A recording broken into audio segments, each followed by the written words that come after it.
One day, George the steamroller was waiting for Percy to take him to a new workplace. George was being rude to Rheneas and Skarloey. "You're just worn-out wheels on worn-out rails." "You need rocks for your roads," replied Skarloey, "and we're helping you." "I need to flatten little engines in the scrapyards," retorted George. Then Percy arrived to take George away. He was still rebelling. "Railways are no good. Turn them into roads." The little engines were pleased to see him go. George grumbled all the way to the old branch line. He was going to turn it into a road. When they arrived, George was rude again. "Bumpy ride on rotten rails. I'm glad it's over." "So am I," said Percy. "Ha!" huffed George. Percy was still fuming when he met Thomas. "What's up, Percy?" "It's George. He makes me feel down." "Just ignore him," puffed Thomas. George was now enjoying himself. "Ripping up rails," he chortled. "What a life!" "What do you think of this, Thomas?" Thomas took no notice. George felt insulted. "You're a useless blue puffball." But Thomas didn't hear. "I'll show him who's boss."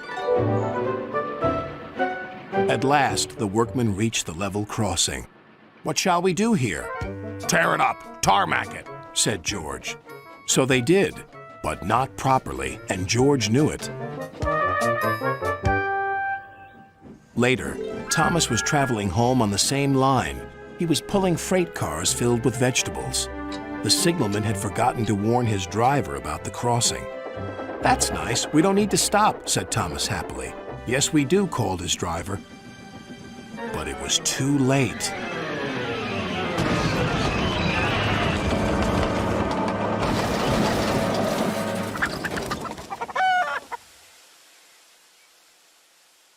Next day, Percy told Gordon all about George. "Ha!" snorted Gordon. "You're just a small engine. That's why he's rude to you. He wouldn't dare cause me any trouble." George had been taken to some yards to work. Duck arrived with a train of empty freight cars. George was blocking his way, and a car was stuck on the main line. "Let me through," demanded Duck. "You'll just have to wait," replied George. "There's no time to wait. I must clear my freight cars from the main line to let Gordon through." "Then he'll have to wait too," said George. Duck's driver went to complain to the station master, but the signalman had set the signal to allow Gordon to speed through. His passengers were singing his praises, and he was making express time. "I'm the greatest! Just watch me fly by!" He whistled long and loud as he approached the station. Suddenly, he saw a freight car on the line ahead. "Get out of my way!" But the freight car wouldn't move until Gordon forced it.